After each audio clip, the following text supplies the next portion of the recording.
아빠와 함께하는 방콕 운동회. 수연이 언니, 화이팅! 동생들이 큰언니를 연신 응원하기 시작했습니다. 얼굴에 붙어있는 포스트잇을 떼어내기 위해 수연이는 열심히 이런저런 표정을 지어보며 동생들의 응원에 보답하듯 최선을 다하기 시작했습니다. 그리고 1분 만에 드디어 큰언니가 포스트잇을 다 떼어내자 모두가 박수를 치고 웃으며 안아주기도 하였습니다. 작고 좁은 거실에서 함께 한 평범한 게임이었지만 우리 가족 모두의 얼굴에는 작은 땀방울과 웃음꽃이 피어나 있었습니다. 코로나19가 바꾼 우리 가정의 일상 모습 중 일부입니다. 장애가 있는 큰딸 수연이도 미술, 인지, 언어치료, 특수체육 등 모든 활동이 중단이 되고 수연이의 새 동생들도 온라인 수업, 어린이집 등교 중단 등으로 인해 일상생활 대부분을 집안에서 활동해야만 하는 상황입니다. 처음에는 학교에 가지 않고 집에서 늦잠도 자고 자유롭게 온라인 수업과 활동을 하는 것에 아이들이 무척 신나하였으나 그것도 잠시.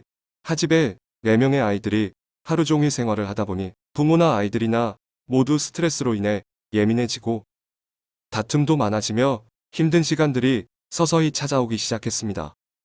특히 발달장애를 이겨내기 위해 꾸준한 치료와 활동이 필요한 큰딸 수연이는 활력을 잃어 하루 종일 누워있기만 하려고 했고 밥도 잘 먹지 않아 몸무게도 3kg 정도 줄어들기 시작했습니다. 또 난치성 뇌전증 때문에 아침, 저녁 총 20알의 약을 먹는 아이인데 밥을 잘 먹지 않는다는 것은 아이의 건강에도 큰 영향을 준다는 것을 잘 알기에 아빠인 제가 조금 더 신경을 쓰기 시작했습니다. 출근길에 오늘부터 아이들과 무엇을 할까 고민을 하기 시작했습니다. 외부 활동이 어려운 상황이라 집안에서의 어떤 활동이 과연 아이들에게, 특히 장애가 있는 수연이에게 작은 도움이 될까? 라는 고민을 하게 된 것입니다. 그래서 제일 먼저 떠오른 것이 바로 놀이였습니다. 또 어떻게 하면 집안에서 재밌는 놀이를 할 수 있을까? 라는 고민을 하게 되었습니다. 그래서 예전에 은평 장애인 가족 지원센터에서 실시한 가족여행에서 강사님과 상담을 통해 조언을 들었던 몇 가지의 놀이가 생각이 나기 시작했습니다. 먼저 놀이와 게임의 종류를 정확히 구상한 후 아주 멋진 명칭을 만들어 보았습니다. 아빠와 함께하는 방콕 운동회가 바로 그 명칭입니다. 적어도 일주일에 한 번은 실시해보자는 각오와 함께 이 힘든 시기를 웃음꽃이 피어나는 시간으로 만들어보자라는 생각도 들었습니다. 특히 활동량이 적고 운동신경이 아무래도 비장애 아이들보다 조금 부족한 수연이가 간단한 게임을 통해 소근육 발달과 거리감, 집중력을 키울 수 있는 게임이기에 기대가 되기도 하였습니다. 또 동생들과 함께 편을 나누어 할 수 있기에 자녀 간의 협업과 관계 형성에도 도움이 될 것 같았습니다. 먼저 실천해본 첫 번째 게임은 나는 미래의 농구스타입니다. 자신이 신고 다니는 양말 한 켤레를 준비해 공처럼 둥글게 만든 후 집안에 흔하게 있는 작은 통을 적당한 거리에 두고 돌아가며 슛을 하는 것입니다. 슛의 거리를 조금씩 멀리하면서 자꾸 연습하고 반복하면 성공할 수 있다는 자신감을 심어주었습니다.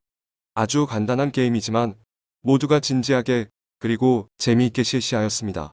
두 번째 게임은 큰 집 사람들이라는 게임을 해보았습니다. 상의를 무릎까지 내려 덮은 후 종종 걸음으로 베란다나 거실을 한 바퀴 가장 빨리 달려온 사람이 이기는 게임입니다. 그런데 이 게임의 장점은 상의를 무릎까지 덮은 모습과 종종 걸음으로 팔을 앞뒤로 크게 휘저으며 달리는 모습이 우스꽝스러워 아이들의 웃음을 크게 유발한다는 것입니다. 최근 웃음이 적어진 수연이도 무척 많은 웃음을 보여주었습니다. 게임의 승패와 상관없이 처음부터 끝까지 웃음꽃을 만들어내기에 정말 신나는 시간을 보낼 수 있었습니다. 그리고 세 번째 게임은 나는 허수아비라는 게임입니다.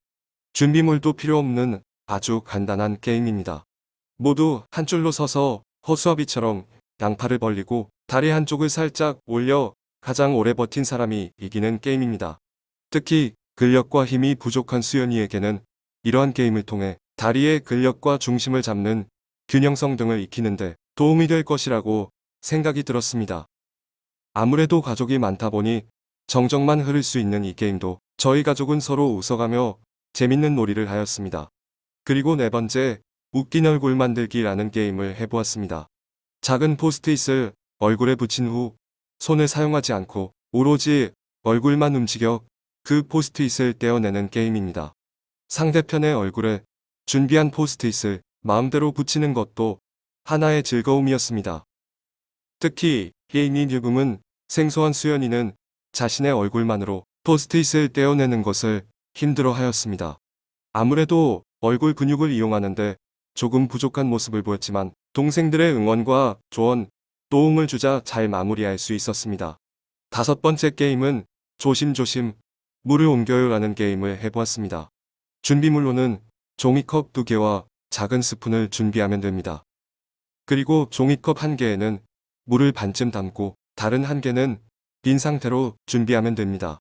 개인 참가자들은 한 줄로 서서 오로지 스푼만을 이용해 물이 담긴 종이컵에 물을 반대편의 빈 컵으로 조심조심 옮기는 게임입니다. 협동성과 집중력이 요구되는 게임입니다. 특히 침묵 속에서 서로를 찾고 서로를 배려하며 조심조심 게임에 임하는 모습과 상대편이 움직이는 모습과 동작을 끝까지 보며 관심을 갖는 모습을 볼 수 있었습니다. 서로에 대한 관심과 관계 형성에 작은 도움이 될 것 같았습니다. 그리고 마지막으로 줄다리기 게임을 해보았습니다. 집안에 있는 작은 천이나 수건을 이용해 게임을 하면 됩니다. 이 게임도 역시 아이들이 무척 좋아하는 게임입니다. 한 가지 단점은 아빠가 힘이 많이 들어간다는 것입니다. 하지만 아이들과 행복한 시간을 만드는데 그 짧은 시간이 결코 힘들지 않습니다. 처음에는 아빠와 아이들로 편을 나누어 게임을 하였고 다음에는 아이들끼리 편을 나누어 게임을 반복해 보았습니다. 정말 저는 우리 아이들이 그렇게 힘이 센 줄 몰랐습니다. 또 힘이 약할 거라 생각했던 수연이가 끝까지 최선을 다해 온 힘을 사용하는 모습에 감동을 받기도 했습니다. 이렇게 저희 가족은 일주일에 한 번 아빠와 함께하는 방콕 운동회를 진행하고 있습니다. 이외에 몇 가지의 게임이 또 있습니다. 같은 게임을 반복하다 보니 아이들이 구상해서 제안하는 게임도 생겨나기 시작한 것입니다. 무엇보다 수연이도 동생들처럼 자신의 의견을 내고 게임 제안을 하기도 했습니다. 풍선 배드민턴이 그 게임 중 하나인데요. 마포구장 애인 가족 지원센터에서 시행한 특수체육 시간에 배운 배드민턴을 셔틀콕 대신 풍선을 이용해 집안에서 시합을 하는 것이었습니다. 저와 가족들 모두 감동을 받았습니다. 우리가 잘 몰랐던 것이 아니라 우리 가족이 수연이에게 아프고 힘들다는 이유로 수연이에 대한 편견으로 진정한 수연이의 모습을 찾지 못했던 것 같다는 생각이 들었습니다.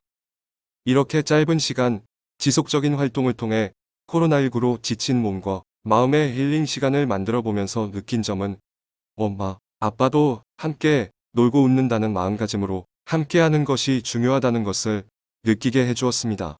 코로나19로 인해 정말 힘들고 어려운 시기입니다. 특히 장애인 그리고 그 가족분들의 어려움은 겪어본 사람만 알 수 있다는 생각이 들기도 합니다. 하지만 그 힘들고 어려운 상황과 환경 속에서도 잘 찾아보면 우리 가족만의 특별한 행복과 즐거움의 보물이 숨겨 있다고 생각합니다. 무엇보다 관심과 실천이 중요할 것 같습니다. 사랑과 애증이 담긴 관심으로 지켜본다가 아닌 함께한다 라는 마음으로 아픔이 있는 우리의 아이들 곁을 지켜준다면 지금보다 조금은 더 웃고 즐거운 상황과 환경이 만들어질 것 같습니다. 이것으로 아빠와 함께하는 방콕 운동회를 마치도록 하겠습니다. 감사합니다.